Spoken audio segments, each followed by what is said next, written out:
Makam Zambal tu di tengah-tengah kota Tarim. Semua kubur tu semuanya Bashar. Terbagi kepada 3. Zambal, Furaid dan Akdar. Zambal khas untuk ahli bait Nabi. Wah, ada beza-beza ke antara 2 darjat? Ada makam lain? Bukan. Pasal tu amanah orang yang mewakafkan. Sebab itu kita tengok apa orang wakafkan, kita itu laksanakan amanah. Jangan ikut suka tingkau. Apa orang amanahkan surau, orang amanahkan masjid, orang amanahkan tanah kubur. Orang ni wakafkan tanah dia khas untuk ahli bait Nabi. Maka ahli bait Nabi lah. Maka dilaksanakan ikut niat orang yang mewakafkan, bukan pasal nak membeza-bezakan. Pasal begitu. Dan semua jadi satu, dan sebetulnya semua dalam satu kawasan, tak ada kuburan, tak ada kepung, tak ada apa semua. Tak ada kepung. Tak ada kepung, tak ada pembahagian semuanya itu. Zambal khas habaib zuriat Nabi sallallahu alaihi wasallam. Furaid pada masyayikh, dia lebih lama sebab mereka daripada zaman sahabat, sebelum orang habaib pindah ke Tarim, mereka sudah ada situ. Akdar untuk orang-orang gabail-gabail yang daripada luar yang datang tu semua, tak ada ahli keluarga tumpang di sana. Kalau kita orang Melayu di mana? Di Zambal. Kerana kita di bawah siapa tuan rumah kita.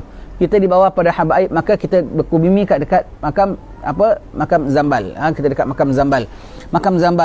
Maka Zambal tu semua satu area. Sampailah zaman komunis, dia tebuk bikin jalan, jadi terbagi bagi 3. Dan mereka hasrat nak korek semua kubur-kubur sana, nak dipindahkan. Tetapi Allah punya kuasa, macam makam Habib Noh tak ada boleh pindah, samalah semua tu. Itu Zambal Singapura, ini Zambal Batu Fahad, itu Zambal yang di Kota Tarim. Apabila komunis nak pindahkan semua, dia kasih laporan kepada ketua mereka di Rusia, ketua komunis Rusia yang tahankan. Bangunan kalau kau roboh pun kau boleh bikin bangun balik lah. Ini kubur atuk moyang kamu nak robohkan, nak bikin apa? Orang dah meninggal dunia pun. Jangan, piara tempat itu, pasang pagar. Jadi yang pasang pagar tu komunis. Raja komunis, ketua komunis yang pasang pagar. Anak buah dia nak robohkan, toke-toke dia yang suruh pasang pagar. Maka pasang pagar sampai sekarang terpelihara. Kemudian subhanallah ya. Awama ya'lamu junuda rabbika illahu. Tak tahu tentera Tuhanmu kecuali dia saja. Hatta ketua musuh menjadi tentera Allah Ta'ala, jadi pemelihara makam itu. Makam Zambal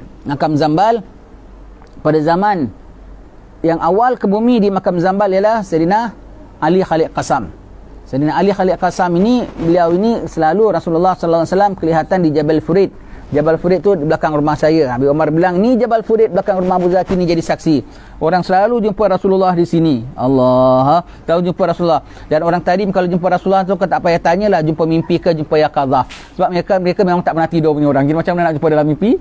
Kalau kita tanya question mark dalam mimpi, jumpa yaqadzah, mereka memang sentiasa yaqadzah, tak pernah mimpi. Mereka tak pernah tidur pun orang begitu ya. Jumpa Rasulullah Jabal Furid, maka mereka bertanya, ya Rasulullah, kenapa kami selalu kelihatan Rasulullah di Jabal Furid ini? Apa Rasulullah buat di sini? Rasulullah mengatakan, aku perhatikan di sini ada 2 pertaruhanku untuk orang-orang Tarim.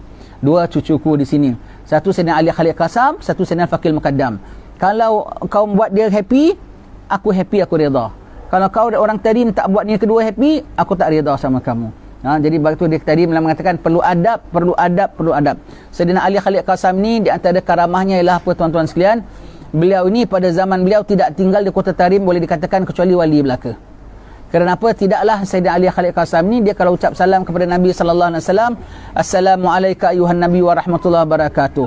Baik dalam sembahyang, baik luar sembahyang, kedengaran suara Nabi menyaut waalaikumsalam warahmatullahi wabarakatuh ya Syekh.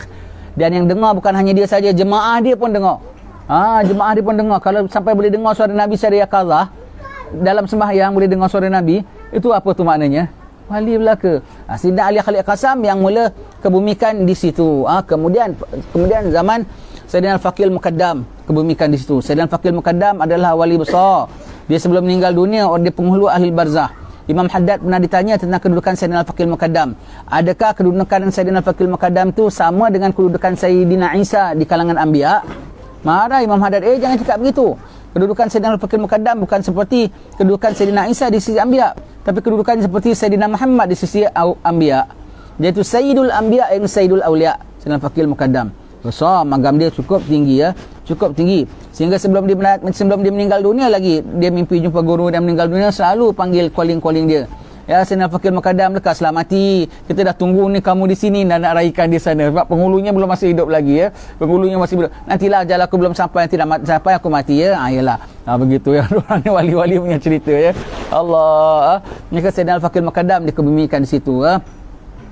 Kemudian zaman Syekh Abdul Rahman Sagaf, bawahnya lagi yang besar. Pada zaman Syekh Abdul Rahman Sagaf di Kota Tarim, zaman Syekh Abdul Rahman Sagaf tu sudah zaman dia lebih kurang 800 tahun yang lalu. Pada zaman itu saja sudah terkebumi di makam Zambal 80 orang wali kutub dan 10,000 wali biasa. Zaman itu sudah 10,000 wali biasa, 80 wali kutub. Zaman sekarang dah berapa banyak lagi? Itu zaman belum masuk Sayyidina Abdullah Al-Ibdurus, belum masuk lagi. Itu zaman Al-Atas belum masuk lagi. Apa Syekh Salim, Bapak Abu Bakar bin Salim belum masuk lagi. Semuanya tu belum masuk lagi. Al-Kaf belum masuk lagi. Semua tu Al-Jufri belum masuk lagi. Semuanya tu belum masuk lagi. Sudah ada 10,000 wali dan berapa? 80 wali kutub. Itulah makam Zambal, tuan-tuan sekalian. Makam sungguh istimewa sekali, makam tempat pada wali-wali. Di antara karamah-karamahnya makam Zambal itu, kita kalau ke makam-makam lain, kita kalau pergi makam Inat ke makam mana, malam-malam lah saya kalau pergi malam lepas maulid macam sekarang ni pergi kubur. Kita kalau sini pergi kubur malam-malam seram ya. Kena pergi malam-malam Jumaat. Kita pergi malam-malam Jumaat lepas maulid pergi kubur sendiri, duduk di makam Syekh Bakar bin Salim. Kita turun kereta saja hati kita punya melonjak macam nak pergi masuk pasar malam pun tak begitu punya rasa. Padahal sunyi sepi, gelap gelita, tapi hati kita punya gembira, punya happy, tak tahu kenapa. Kitanya tak dapat kesan, mungkin roh kita dapat kesan ada pesta di sana, pesta kerohaniannya, gembira. Begitulah. Tapi makam Zambal asal malam ditutup. Kenapa? Banyak karamah-karamah yang berlaku. Takut orang tak biasa nampak malam dia terperanjat, yang ada boleh dah jadi mudarat, jadi gila ke, jadi apa gitu. Makam Zambal. Sehingga kan kalau mereka perlu ada emergency nak kebumikan mayat malam, baru keluar datang daripada luar negeri ke, baru lemas ke apa begitu gini, perlu nak kebumikan malam, minta izin dengan munsib Imam Masjid Ba'alawi, dan nanti dilingkarkan tasbihnya Sayyidina Fakir Mukaddam sebagai pemelihara. Kemudian di situ, kalau menurut guru kami Habib Husin bin Umar bin Abdullah Al-Haddad, di sana setiap hari Senin petang ada kuliah. Yang mengajar siapa? Sayyidina Fakir Mukaddam. Sampai sekarang murid-muridnya siapa? Jin Islam. Sampai sekarang nanti Habib Husin Haddad mengatakan tu ramai tu dah datang tu, ramai dia nampak, dia wali dia nampak, ramai tu studennya sampai sekarang di makam Zambal. Di antara karamah-karamah yang kita jumpa, biasa dengar cerita makam Zambal, ada seorang meninggal dunia, maka seorang ada tertinggal dia punya barang dia, maka ke bumi terjatuh sekali, maka boleh korek balik semua. Maka ketika korek, dapat korek, dia tutup balik. Maka orang bertanya sama tu, kau cakap masa kau korek apa kau nampak dalam kubur? Lah, aku nampak dia tengah sembahyang dalam kubur. Betul lah. 50 tahun aku dengar dia kalau sembahyang, dia mesti dia doa sebab dalam kubur dia sembahyang. Kata orang mati dah tak ada amal. Ini bukan amal lah, itu nikmat. Pada kita sembahyang amal, pada mereka sembahyang tu nikmat. Jadi nikmat. Dalam kubur ada nikmat tak? Maka mereka dapat nikmat di sana. Kalau kita yang nama nikmat cuma makan dan minum saja. Mereka sembahyang tu nikmat. Sebab nanti di jannah, orang yang pintar-pintar, orang yang high class mahli jannah, dia bukan nikmat dia istana dan mahligai tahu. Tu ada juga tapi sikit. Nikmat dia hanya ngadap Allah saja. Nikmat paling besar syurga ialah pandang wajah Allah. Ada di antara ahli Zambal yang begitu. Dalam kubur pun dia tidak akan nikmatkan dalam syukur kecuali dia menghadap Allah dalam kubur. Kata Habib Imam kata, aku dengar dia setiap kali kalau dalam lepas sembahyang dia mesti minta 50 tahun aku dengar dia dari awal, dari muda sampai ketuanya, ya Allah izinkanlah aku sembahyang menghadap kepadamu dalam kubur. Sebab dah mati nanti tak dapat menghadap Allah, dah tak sembahyangkan, dia minta izin, patutlah dikabulkan, dah mati pun sembahyang dalam kubur, itu dalam makam Zambal. Ada pulaknya satu orang, dia kalau Zambal 60 tahun, dia kalau Zambal 80 tahun, kalau Furid 60 tahun. Kita mazhab kita Syafi'i tak boleh gali kubur ya, kecuali kau gali dalam dah hancur langsung, tak ada apa, tinggal tanah saja, baru boleh gali taruh jasad baru. Nanti nisannya ada dua nama kubur siapa fulan begitu ya. Sekarang kubur masih ada ada tengkorak, masih ada apa lagi, dia dah digali aib mayat tu dan bapak kau lawa-lawa atau dah ditengkorak, kau korekkan gitu. Aib haram sebetulnya ya. Tapi sekarang ni macam-macam fatwanya, bukan? Satu orang dia nak gali kubur dan tidak sedikit apabila mereka gali mayatnya, kalau masih utuh mereka tak kacau. Tapi yang biasanya kalau yang masih utuh tu mereka tak sempat gali pun. Yang ada Dia baru cabut nisannya tu, dia cabut nisan kan kira atas, mayat kan di bawah. Cabut nisan dia dah nampak. Dia cabut nisan tu lubang di atas, tapi yang dia nampak di bawah. Apa dia nampak? Fulan ni tengah duduk baca Quran. Mayat ni duduk baca Quran atas kursi emas. Allah punya nikmat. Dia tengok aku. Dia tak kasih cakap. Tapi pasal dia dah mati tak perlu aku storykan lah juga. Begitu cerita orang-orang dalam makam Zambal, tuan-tuan sekalian. Dalam makam Zambal. Kita kalau masuk saja, sana ada makam sahabat. Makam sahabat tu makam siapa? Makam para sahabat. Mereka adalah tentera-tentera Sayyidina Abu Bakar Siddiq. Tentera Sayyidina Abu Bakar Siddiq gugur syahid di sana, maka dimakamkan di situ. Sebelum orang-orang para habaib pindah ke Tarim. Sekarang makam Sayyidina Al-Faqih Al-Muqaddam. Tapi kita kalau ziarah, mesti ziarah Sayyidina Al-Faqih Al-Muqaddam dahulu. Itu pun orang-orang yang pahaman suka bid'ah-bid'ah ni suka pertikai. Kenapa kau tak dulukan sahabat, kau dulukan ini? Itu sahabat lebih tinggi, sahabat Rasulullah. Ini Sayyidina Al-Faqih Al-Muqaddam, walaupun macam mana pun dia setakat wali, dia tak sama. Kepo lah diorang ni. Pasal apa? Sayyidina Al-Faqih Al-Muqaddam tu kiranya tuan rumah di situ. Saya datang rumah, walau Pak Cik ke, Pak Mat ke, Pak Dol ke, dalam rumah dia ada Datuk, ada Tan Sri, aku mesti jumpa siapa dulu? Assalamualaikum Tan Sri ke Assalamualaikum Pak Dol dulu? Ni rumah Pak Dol. Dalam tu ada Tan Sri, ada Datuk, ada siapa. Tapi kita mesti Assalamualaikum dengan siapa dulu? Dengan Pak Dol lah. Sebab dia tuan rumah. Assalamualaikum Pak Dol. Apa khabar Pak Dol? Yang Pak Dol yang mengatakan jemput masuk. Bukan Datuk, bukan Tan Sri pun. Jemput masuk. Dah masuk dalam, apa khabar Tan Sri, apa khabar. Tapi yang kita minta izin, yang kita Assalamualaikum kepada siapa? Tuan rumah. Begitulah kita kalau pergi ziarah Zambal, kita akan ziarah Sayyidina Al-Faqih Al-Muqaddam dahulu. Sebab dia tuan rumah di situ. Kita ziarah tuan rumah di situ. Maka kita ziarah Sayyidina Al-Faqih Al-Muqaddam. Lepas itu ziarah dia siapa? Amul Faqihnya di situ. Kemudian ada cucunya Sayyidina Abdullah Ba'alawi di situ. Semuanya dekat-dekat situ. Semua kita ziarah situ. Nanti kita ziarah Sayyidina Ali Khalid Qasam di belakang. Ziarah Syekh Abdul Rahman Segaf di situ. Syekh Abdul Rahman Segaf, makamnya di betul belakang di makam Sayyidina Al-Faqih Al-Muqaddam. Naik atas sikit ziarah makam Hamid, semua tu bin Hamid, imam-imam Masjid Ba'alawi. Di antara mereka tu ambil Omar bin Hamid itu, dia sembahyang, dia pergi Masjid Nabawi.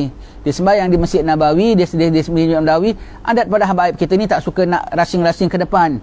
Mereka tengok ziarah makam Nabawi, orang semua ramai-ramai, dia kat belakang-belakang semua, dia kat belakang-belakang.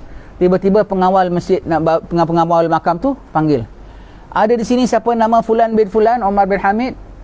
Ya, aku. Sini. Atau engkau panggil suruh ke depan.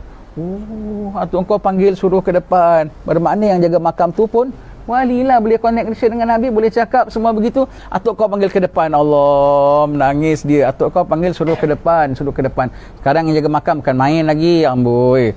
Punya bengis. Allah, begitu ya. Tapi jaga makam Habib Ali tak bengis. Orang jaga makam Habib Ali dia tak bengis. Alhamdulillah, dia macam jaga makam Nabawi sallallahu alaihi wasallam. Begitu ya. Itu apa di antara makam zaman. Kemudian kita belok kiri sendiri, kita ziarah semua tu siapa? Sayyidina Abu Bakar Sakran. Di tepi situ ada makam Ummul Fuqara, isteri Sayyidina Al-Faqih Al-Muqaddam. Dia Ummul Fuqara, dia suka moyang itu orang lain cerita semua ni ya. Dia jaga orang-orang fakir miskin, semua dia tukang jaga, anak-anak yatim semua dia tukang jaga. Ummul Fuqara namanya. Kemudian dalam sikit situ kubur makam bin Syihab punya keluarga. Ziarah Sayyidina Umar Muhdar punya makam di situ. Sayyidina Umar Muhdar, kubur dia tu dah makmur, kubur dia masa zaman dia hidup dah masuk dalam kubur. Sayyidina Umar Muhdar, dia mendengar bahawasanya Rabi'atul Adawiyah, tengok saya Zambal mana Tarim tak seronok. Cerita orang dah mati dia pun dah seronok, apalagi cerita orang hidup dia. Allah, ni kita baru nak cerita orang mati dia. Cerita orang mati dia saja membuat kita seronok, ingin nak mati, nak join sama mereka ya. Sayyidina Umar Muhdar dengar cerita bahawasanya Rabi'atul Adawiyah tu waliyah besar ya. Dia takut dia negeri Palestin. Dia takut kubur dia gelap, maka dia baca Quran dalam kubur dia. Orang gali kubur dia baca Quran sekali khatam, 2 kali khatam, sampai 100 kali khatam, 200 kali khatam, 1000 kali khatam, 7000 kali khatam Rabi'atul Adawiyah. 7000 kali khatam dalam kubur dia. Khabar ini sampai kepada Sayyidina Umar Muhdar. Sayyidina Umar Muhdar mengatakan, itu orang perempuan, dia boleh buat, aku pun buat. Dia pun baca, aku pun takut kubur aku gelap. Dia pun baca sampai tempat khalwat Sayyidina Umar Muhdar, kalau ditari mana dalam kubur dia. Sampai orang kau tanya, ya Aisyah, mana abang kau? Abang dalam kubur. Abang rasa dalam kubur. Abang dalam kubur. Dia khatam sampai 7000 kali khatam. Dia bilang, ini standard perempuan, aku jantan, aku mesti kena lebih. Dia tambah lagi 1000 saja. Jadi 8,000 kali khatam Sayyidina Umar Al-Muhdar. Sayyidina Umar Al-Muhdar yang bikin Masjid Al-Muhdar. Sayyidina Umar Al-Muhdar lah yang mula bawakan songkok alfiah ke dalam kota Tarim. Itu daripada Habasyah punya style pakai yang Tiana ikatkan Habib ya. Dia yang bawakan, kasih orang Tarim ni pakainya simple sangat kan. Jadi biar ada lawa sikit, dia yang masukkan songkok alfiah tu dekat kota Tarim Sayyidina Umar Al-Muhdar. Seronok tu kisah-kisah orang Tarim ni semua ya. Kadang cerita atuk-atuk kita yang di Jawa pun kita tak tahu kisahnya, tapi kita Habib ni kita tahu siapa sepupu dia, siapa abang ipar dia, siapa adik-beradik dia, semua kita tahu. Allah, semua tu zuriat Nabi, semua zuriat Nabi. Sebut nama mereka aja hati kita dah terpesona. Sebut nama mereka saja, mana kata tidak, ulama mengatakan apabila disebut nama orang saleh, rahmat turun. Serta-merta hati kita seronok, kita gembira, hati kita suka apa? Nanti mati nak jumpa sama mereka, nak bersama dengan mereka. Allah. Ada makam Sayyidina Umar Muhdar. Lepas makam Sayyidina Umar Muhdar, makam bin Syihab, Habib Alwi bin Syihab, Habib Muhammad bin Syihab, Habib Muhammad bin Alwi bin Syihab. Habib Muhammad bin Syihab ini dia meninggal dunia, masya-Allah, tengah-tengah haul. Tak lama nanti Habib Nail nak bikin di KL, Habib Husin bin Tahir, Habib Abdullah bin Husin bin Tahir punya magam di situ. Habib Muhammad bin Syihab ini di tengah-tengah majlis hall di Masalah. Beribu orang datang. Tengah-tengah majlis hall kan penutupnya La ilaha illallah. Maka dia baca Nabi bersabda, barang siapa akhir kalamnya La ilaha illallah, masuk ke dalam syurga. Tu dia jatuh mati. Maknanya dia masuk syurga direct entry, dia punya syahadat depan-depan orang pakai mikrofon lagi. Allah, kita kan nak talqinkan orang La ilaha illallah. Kadang dia saut, kadang dia tak saut. Dia yang nak mati, dia yang talqinkan orang hidup. Dia talqinkan orang hidup La ilaha illallah, terus dia jatuh mati. Yang mati talqinkan orang hidup. Allah, dia punya talqin akhir hayat pakai mikrofon lagi. Allah. Bapa ada Habib Alwi bin Syihab. Habib Alwi bin Syihab lah sezaman dengan kutub zamannya, sezaman dengan Habib Ja'far, bapa Habib Ali. Habib Alwi inilah yang bertanggungjawab untuk minta tutup segala karamah-karamah. Karena karamah wali boleh terbang, karamah boleh apa semua. Tadi kata Habib Ahmad bin Hasan terbang kan. Kawan dia nak test dia buta tau. Kawan dia nak test Habib Ahmad bin Hasan masih kecil, bilang kata dia buta tapi dia boleh baca kitab, kata dia buta tapi dia boleh nampak. Pelik lah kawan dia, masih budak-budak lagi, masih budak-budak dia dah buta tapi dah pelik. Kawan dia bikin lubang. Moti tau budak-budak kampung, bikin lubang, taruh tikar, taruh apa-apa semua biar dia tak tahu, nak tengok betul-betul dia ada karamah ke tidak. Kau jatuh itu lubang tu parah, besar juga lubangnya. Lari Ahmad lari, terbuta-buta lah, kesian budak kecil ya. Terbuta-buta main-main dengan budak kampung, budak buta dia main-mainkan budak kampung. Sampai kat lubang dia tak lari, dia berstop. Dia nampak ke lubang ke? Dia stop, dia bikin apa? Dia pusing dia terbang. Lompat. Terperanjat kau nak tengok dia punya karamah. Dia tahu lubang ke tak lubang, bukan dia tahu ada lubang, bahkan dia terbang. Tu orang-orang tadi punya karamah. Zaman Habib Alwi bin Syihab yang tutup. Ya Allah, tutup segala karamah-karamah ini ya Allah. Nanti orang akhir zaman fitnah, nanti orang bilang apa sebab kata makam Zambal itu Raudatul Jannah, tempat tinggal kaum sadah, semuanya gitu ya. Sangat terkenal di sisi barzah. Ya, orang-orang Zambal situ ya. Maka Habib Alwi yang minta supaya karamah-karamah yang bentuk-bentuk pelik-pelik ini tutup, sebab itu mastur semuanya belaka. Semuanya mastur. Habib Alwi ketika di Tarim, 1 jam Tarim belum ada elektrik. 1 jam belum ada elektrik. Sekarang pun selalu mati elektrik dia ya. Kota Tarim dia kalau musim panas 5 jam ada elektrik, 5 jam tak ada elektrik. Begitulah 24 jam pusing gitu ya. Kalau tengah perang-perang dia jadi satu hari 2-3 kali mati elektrik kalau musim panas. Tengah perang-perang sekali aja mati elektrik. Tapi berapa jam? 26 jam. Bulan-bulan puasa tak ada aircon, tak ada kipas, tak ada fridge, tak ada apa, pandai-pandai lah kau hidup. 26 jam tak ada elektrik. Ada sekejap elektrik, ada, alhamdulillah. Baru nak putarkan washing machine aja 10 minit dah mati lagi. Tunggu lagi 24 jam. Allah, itu namanya kota Tarim kota penuh cabaran ya. Itu kota penuh cabaran, tapi hari-hari macam hari raya. Hari-hari macam hari raya. Habib Alwi zaman dia belum ada elektrik. Satu orang kaya dari Sayun bawa generator, masuk kat rumah dia, bikin rumah, jemput Habib Alwi datang. Maka dah dekat maghrib dia nyalakan lampu. Terperanjat Habib Alwi. Apa ni? Terang ni apa ni? Dia tak pernah nampak benda gitu. Ini nama elektrik Habib. Terang. Habib nak tak? Kalau Habib setuju, sebab mereka bikin apa semua minta izinnya tu bukan dengan town council tau, bukan dengan itu. Itulah wakil rakyat tu, wakil Rasulullah. Wali approve, wali tak approve, maka minta Habib Alwi. Minta Habib Alwi tanya, Habib Alwi approve tak kita masukkan generator, kita masukkan elektrik di kota Tarim ini? Habib Alwi tengok permainan ni mungkar. Elektrik adalah mungkar, dia bilang. Sepaling terang. Tapi nanti ramai Habib, kuliah-kuliah kita terang. Kuliah kita terang. Habib Alwi bilang, nanti dengan dia budak-budak lambat tidur, nanti tak bangun malam. Tak bangun malam, tak bangun sembahyang malam. Kata Habib Abdullah bin Syab cerita dengan kita, betul kata atuk aku. Ya. Sekarang dulu pakai lampu pam. Tapi majlis ilmunya banyak, rohanya banyak di sana ada. Dan setiap majlis penuh orang. Sekarang pakai lampu elektrik, dalam majlisnya sikit, yang datang pun tak seramai macam zaman dulu. Begitu ya. Dia bilang, dia belum nampak lagi orang main internet. Dia belum nampak lagi kita tengok televisyen. Dia belum tengok lagi orang main apa, macam-macam lah, main judi pakai internet pun semua boleh kan. Semua tu elektrik. Dia bilang elektrik datang bersama dengan dia berbagai-bagai kemungkaran. Betul tak?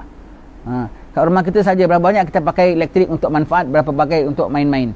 Semua datang bersama dengan dia berbagai-bagai kemungkaran. Habib Alwi bin Syihab. Habib Alwi bin Syihab ini, Masya Allah, dia punya karamah dia boleh fokus. Allah Ta'ala kasih dia kasyaf masa itu. Ada berapa orang keluarga Al-Kaf kaya-kaya nak kembangkan niaga dia. Nak kembangkan niaga dia, nak kembangkan ke mana? Nak kembangkan ke Aden ataupun nak kembangkan ke Singapura. Singapura tu di mana? Singapura. Mereka runding-runding tak capai persetujuan. Maka sebaik pergi mereka jumpa sama Habib Alwi. Jumpa Habib Alwi, Habib Alwi bilang, laborkan di Singapura. Dia lagi satu grup bilang, kenapa kau tanya Habib Alwi? Dia tu memang imam masjid Surur, dia tak ada kerja pergi masjid balik. Dia mana Singapura pun dia tak pernah pergi. Mana dia tahu pasal pasaran, pasal komoditi, pasal apa semua gitu. Singapura banyak Cina, banyak British. Okeylah korang nak melabur, sebenarnya pecah. Jadi yang melabur Singapura, yang di Aden. Yang di Aden tak lama kena tipu dengan Arab sampai Aden bankrupt. Yang di Singapura sampai boleh bikin Al-Kaf Mansion, istana Al-Kaf atas bukit, cantik, kaya raya. Ambil pernah nampak macam tu ya. Al-Kaf Mansion. Sampai ada Masjid Al-Kaf, dua Masjid Al-Kaf. Dia dua Masjid Al-Kaf di Singapura, semua begitu. Masya Allah, sampai kaya raya. Sampai jadi JP Datuk Al-Kaf tu, Abdul Rahman Al-Kaf tu sampai jadi JP. Justice of Peace. Allah, semua sampai apa tinggi sampai begitu. Yang di Singapura sampai begitu. Kau bilang Habib Alwi tak pandai, tak tahu dia tu. Dan dia bukan hanya setakat suruh pelabur di Singapura. Dia bilang tapi ni harta semua kena habiskan sebelum 5 generasi. Apabila 5 generasi, sebelum masuk dan 4 ke generasi, kena bagi ni harta faraid, tak boleh teruskan. Mbak Habib ni bilang, boleh tak perniagaan aku lepas aku mati, anak cucu aku teruskan bisnes ni? Dia bilang boleh setakat 4 keturunan. Sebelum lahir 5 keturunan mesti kena bereskan. Maka sahabat kita Al-Kaf Singapura bilang, atuk-atuk kami lupa pesanan Habib Alwi. Sampai 5 keturunan, kita semua jadi miskin. Pasal apa? Itulah Singapura baru berisah dengan Malaysia. Merdeka. Jadi nak ambil jalan, nak bikin itu semua. Tanah ni ambil bikin hospital, tanah ni ambil bikin jalan raya. Sampai tanah mereka kebetulan kena ambil banyak, dia bilang. Lupa patut Habib Alwi. Maknanya kata kau bilang Habib Alwi tak tahu Singapura, dia punya merdeka pun dia tahu. Dia punya plan tanah rampas pun dia tahu. Allah, Habib Alwi ya. Habib Alwi bin Syihab. Kalau kita jalan sikit lagi ada kubur makam gurunya Imam Haddad. Imam Haddad kalau ziarah kalau ziarah makam Imam Zainal Kubur, orang Tarim, orang ziarah bawa tahu ini Habib Fulan punya guru. Ketika dia kecil ajar dia alif beta Fulan ini. Ini guru futuh dia yang menjadikan dia sampai jadi wali ya. Jadi orang ziarah makam Imam Haddad, ziarah dia punya guru yang besar. Balik tersangkut, dia punya jubah tersangkut dekat guru dia yang kecil. Oh alamak, aku lupa bawa orang ziarah guru yang guru cikgu dia masih dia kecil, tak ada kunjung, tersangkut. Seolah-olah jalan tu, oh ya tak, ya Habib terpanggil, kau tak ziarah aku. Dia orang ziarah kubur guru Imam Haddad yang besar, kau ziarah aku, kau tak ziarah, tersangkut jubah dia dekat situ. Allah, semua tu. Kemudian masuk lagi lah makam Al-Idrus. Makam Al-Idrus ya. Diri makam Al-Idrus nampak Furaid, nampak Akdar di sana depan pintu semua ya. Nampak semua gitu. Masuk makam Abdullah Al-Idrus. Sebelah kanan dia itulah kubur isteri dia Hubabah Aisyah binti Umar Al-Muhdar. Sebelum keluar situlah kubur Habib Ja'far, bapa Habib Ali. Betul dalam kubah dia, dan penghabisan dikuburkan dalam kubah itulah Habib Ja'far. Habib Ja'far, karamah dia tinggi sampai yang lain semua ratusan tahun dia dapat layak tempat dalam situ. Habib Ja'far keluar saja Habib Ja'far, itulah magam Habib Sa'ad Al-Idrus, Imam Masjid Sagaf. Terus jalan situ tu adalah Raudah Jannah. Kau minta apa? Kau minta magam Imam Haddad di situ. Makam Imam Haddad di situ dan di session Imam Haddad lah syarahnya. Dan session Imam Haddad lah itulah dia pertabalan Habib Umar bin Hafiz. Pertabalan Habib Umar bin Hafiz di magam Imam Haddad. Cerita kisahnya begini, ketika Habib Umar masih di Jeddah, sekali berguru dengan Habib Abdul Qadir bin Ahmad Sagaf. tiba-tiba jumpa salah seorang Habib, kawan kepada bapa Habib Umar. Oh, kau anak Muhammad bin Salim, Masya Allah, nanti maulid kau ceramah cakap je. Kalau kita kan kawan-kawan kita muda cakap semua, kalau tadi punya adab tidak ya. Yang tua cakap, satu orang aja cakap. Kadang-kadang dua orang, tapi biasanya yang senior, paling senior cakap lah. Kalau Habib Abdullah bisa ada, Habib Salim pun tak cakap. Habib Abdullah tak ada, baru Habib Salim cakap. Begitu dia tarim. Tapi Habib Umar, anak murid dia muda-muda pun dia dah ketengahkan. Sebab zaman sekarang tak sempat tunggu tua. Dan dia akan, anak murid dia akan tibar ke seluruh dunia. Jadi ada latih semua begitu ya. Maka Habib ni bilang, nanti Umar bin Hafiz, nanti kau cakap ya, kau ceramah.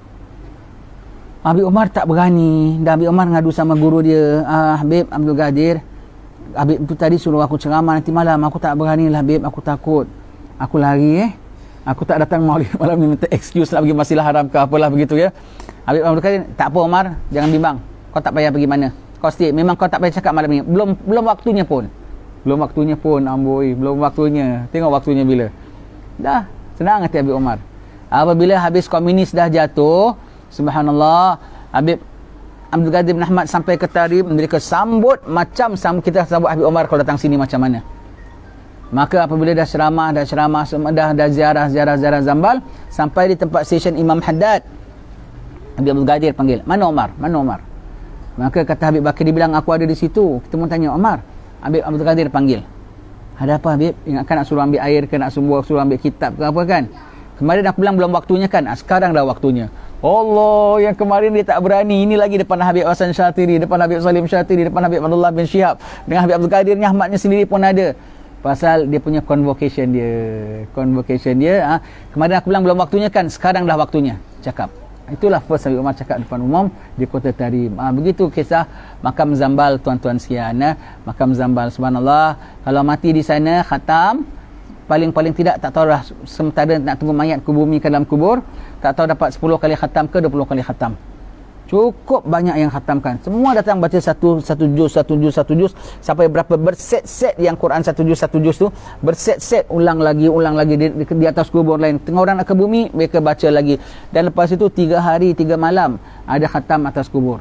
Orang Tarim tu, Allah punya kuat ibadatnya tu, Masya Allah. Tu makam Zambal. Ini kita cerita orang mati punya cerita di Kota Tarim. Kisah orang-orang mati di Kota Tarim. Nanti kita senang-senang kita cerita orang-orang hidupnya pula di Kota Tarim. Begitu tuan-tuan sekalian ya, dia punya ziarah makamnya tu saja kita dah seronok. Itulah tempat saya punya apa kita bilang relax corner. Jadi kalau saya boring ke apa, saya pergi makam Zambal, saya duduk tepi makam Sayyidina Fakir Mukaddam. Kadang saya duduk kat tempat Al Idrus, kadang duduk kat sepi Imam Haddad. Tak ada kerja, duduk aja, happy sekali duduk situ. Allah. Nanti kadang-kadang kita tengah duduk terperanjat, tetapi Omar pun ada belakang kita rupanya dia pun suka duduk situ juga. Allah. Makam Zambal itulah makam pemakaman Zambal, Raudatul Jannah. Taman syurga. Semua tu wali belaka di sana. Semua orang-orang salih makam Zambal ya. Pergi minta apa semua tu dapat gabul. Di antaranya Imam Haddad ketika masih kecil sakit sampai matanya buta. Maknya datang jumpa sama Habib Abdullah Idrus tawasul. Ya Habib Abdullah Idrus, ini cucu sakit ya. Aku sedahlah, aku minta tawasul, aku minta karamahmu macam mana. Subhanallah, Imam Haddad punya karamah macam mana? Waktu masih kecil, mak dia bawa malam mimpi jumpa Habib Abdullah Idrus. Anak kau Abdullah Al-Haddad taruh di bilik depan sana, kau bersihkan, kau kerja, nanti aku yang rawat dia. Jadi mak dia balik bersihkan bilik, taruh aja Imam Haddad di situ. Taruh saja, tak jaga tak apa, biarkan aja gitu. Kasih makan, kasih minum. Selang berapa hari dah keluar, ibu demam dah kebah, mata masih buta. Tapi imam badan tapi demam dah kebah. Allah, terus dia keluar, dah hafal Ihya Ulumuddin. Allah, dalam dia beberapa hari dirawat, bukan dirawat, di-downloadkan sekali. Keluar dah hafal Ihya Ulumuddin. Itu yang kami dengar lah ceritanya. Itu Magam Zambal, tuan-tuan sekalian. Magam Zambal. Semuanya magam wali-wali. Zambal, Allah, kerana Kota Tarim sama levelnya dengan Filastin. Sebab ini orang-orang Bani Israel ada anbiya. Ulama Muhammad hanya ada awliya. Tetapi apa yang ada pada anbiya, Nabi mengatakan ulama ummati khairun min anbiya Bani Israel. Ulama umatku ka anbiya Bani Israel. Ulama umatku macam nabi-nabi Bani Israel. Ulama umatku lebih utama daripada nabi-nabi Melayu. Kalau dah wali dia macam nabi dia, maka tarim dia macam Palestin dia. Tetapi kenapa tarim tak popular? Sebab nabi masyhur, wali mastur. Maka Palestin masyhur, tarim mastur. Begitulah saja tuan-tuan sekalian. Semoga Allah Taala merahmati kita dan ampunkan dosa kita dan meridai kita, insya-Allah. Kita baca doa maulidnya, minta bukunya satu.